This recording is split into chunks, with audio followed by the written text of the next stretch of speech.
El género alude a una serie de creencias, estereotipos y expectativas sobre roles y conductas femeninas y masculinas, ante los cuales se le ha impuesto a la mujer un papel de inferioridad, lo que se da a consecuencia de las relaciones de poder que limitan sus derechos y estimulan la desigualdad.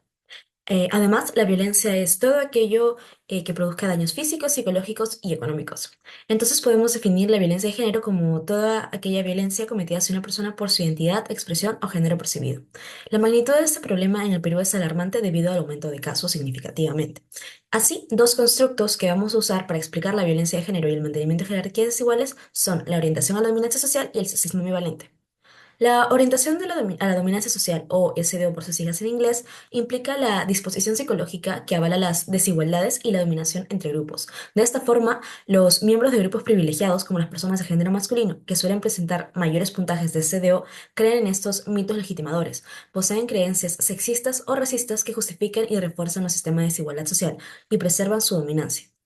La SDO tiene dos dimensiones: la oposición al igualitarismo o SDOA, que favorece las relaciones jerárquicas y el acceso diferencial a poder y recursos, y la dominancia intergrupal o SDOD, que implica la subyugación activa de grupos subordinados. Existe una serie de actitudes, características y conductas que estimulan el mantenimiento de roles y estereotipos de géneros tradicionales. En ese sentido, se ha planteado que el sexismo ambivalente como un constructo bidimensional que justifica actitudes y creencias sexistas que legitiman la desigualdad de género y la subordinación de la mujer.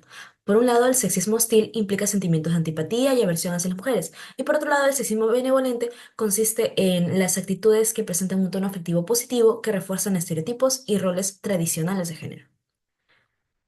Se encontró que la SDO se relaciona con el sexismo ambivalente en la predicción de prejuicios y adherencia a creencias sobre la violencia sexual en estudiantes universitarios. Altos niveles de SDO y sexismo ambivalente podrían llevar a la violencia de género, planteando la necesidad de garantizar la igualdad y los derechos de las mujeres. El presente trabajo se centra en la problemática de violencia contra la mujer, con el propósito de investigar su posible vínculo con factores tales como los estereotipos, prejuicios y valores, que suponen disposiciones psicológicas y actitudinales como el SDO y el sexismo ambivalente. Por lo tanto, el objetivo general del presente trabajo es conocer la relación entre el SDO y el sexismo ambivalente, y el objetivo específico sería identificar si existen diferencias en las puntuaciones de SDO y sexismo ambivalente entre hombres y mujeres de universidades en Lima Metropolitana. En cuanto a la metodología, en cuanto a los participantes, contamos con 90,3% de personas de una universidad privada, el 9,7% de una universidad pública, 38,7% son mujeres y 61,3% son hombres, de los cuales 38,7% pertenece a alguna carrera de ingeniería, 29% a psicología y el 32% a diversas carreras. En cuanto a las escalas que hemos utilizado, tenemos dos. Primero, la orientación a la dominancia social, denominada la escala de orientación a la dominancia social 7, adaptada por García Sánchez y colaboradores, la cual consta de 16 ítems y tiene dos dimensiones: la SDOD o dominancia grupal y oposición al igualitarismo o SDOA, cada cual con 8 ítems. Usa una escala Likert de 1 a 7 y algunos ítems están invertidos. La puntuación se calcula promediando los ítems e incluso invirtiendo los que sean necesarios, con un rango de 1 a 7 para cada dimensión, y el total, donde una puntuación más alta de cualquiera de las dimensiones indica mayor presencia de SDO. La escala muestra una elevada confiabilidad tanto en pruebas anteriores como en nuestro estudio.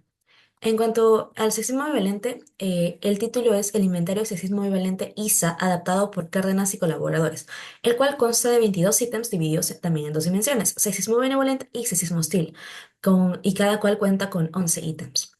Utiliza una escala Likert de 1 a 6 y contiene ítem inverso. La escala ha mostrado también una alta confiabilidad tanto en estudios previos como en el nuestro. En cuanto al procedimiento, bueno, nosotros realizamos un formulario, el cual se difundió por 2 semanas a estudiantes universitarios de diversas facultades y universidades a través de redes sociales y personales de las propias investigadoras. Los datos fueron recolectados mediante el formulario de Google, que incluyó el consentimiento informado para asegurar el anonimato y confiabilidad, ficha de datos sociodemográficos y las escalas.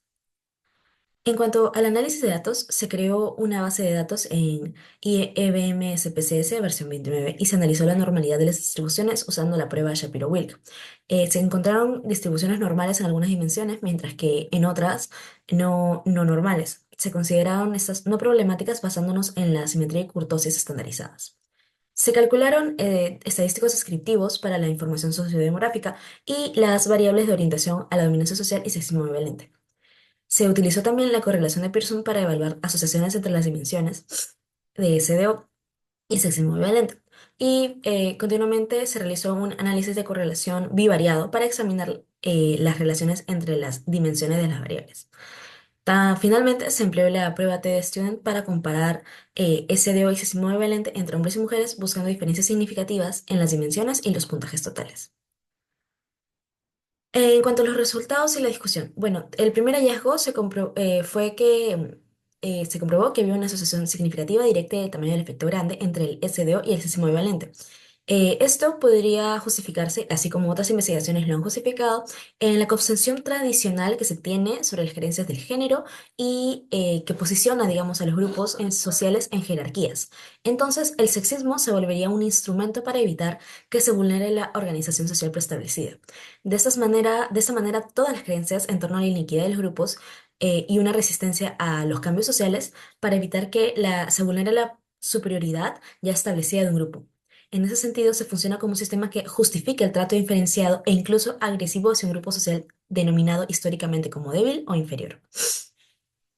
Y bueno, otro hallazgo fue que existe una diferencia significativa en las puntuaciones de dominancia social y sexismo violento entre hombres y mujeres. Estas diferencias pueden explicarse en gran parte por la socialización del género diferenciada, donde desde una edad temprana se enseña a los hombres y mujeres roles, creencias y normas específicas. Por otro lado, es necesario indicar que las generaciones actuales también muestran actitudes más críticas hacia los estereotipos de género, lo que apoya las diferencias significativas encontradas entre hombres y mujeres en cuanto a SDO y sexismo violento. Finalmente, la tendencia hacia actitudes más críticas hacia los estereotipos de género se refleja en las puntuaciones más bajas en las mujeres. Esto indica que, aunque hay un cambio en la percepción social, la socialización tradicional aún influye fuertemente en las actitudes de los hombres. En cuanto al tercer hallazgo, se encontró evidencia de una menor correlación entre el sexismo benevolente y la dimensión CDOD en el caso de las mujeres. Ellos explican de la discrepancia de la dominancia agresiva intergrupal de CDOD y las actitudes paternalistas del sexismo benevolente. Además, se cumplen las hipótesis de las diferencias significativas entre SDO y sexismo ambivalente de hombres y mujeres, debido al efecto de la socialización de género que contribuye en los hombres de liderazgo, dominación y competitividad. Y por el contrario, a las mujeres se les enseña a ser abnegadas y complacientes siguiendo normas patriarcales. En cuanto a las conclusiones, bueno, el presente estudio ha aportado evidencia significativa sobre la relación entre la SDO y el sismo bivalente en estudiantes universitarios de Lima Metropolitana, revelando una asociación directa y de gran tamaño entre ambos constructos, incluso entre las subdimensiones de cada constructo. Los hallazgos indican tanto que hombres y mujeres presentan correlaciones significativas, además, en las subdimensiones de las dos escalas, perdón, de los dos constructos que ya hemos mencionado, con un énfasis particular en el sexismo hostil que mostró mayor correlación con la SDOD. Esto sugiere que hay una internacionalización de actitudes sexistas, tanto hostiles como benevolentes, y eso está arraigado en las estructuras sociales que perpetúan las desigualdades de género. También podemos indicar que las diferencias de género observadas en los puntajes de CDO y sexismo ambivalente son especialmente relevantes, destacando que los hombres obtuvieron puntuaciones más altas en ambos constructos.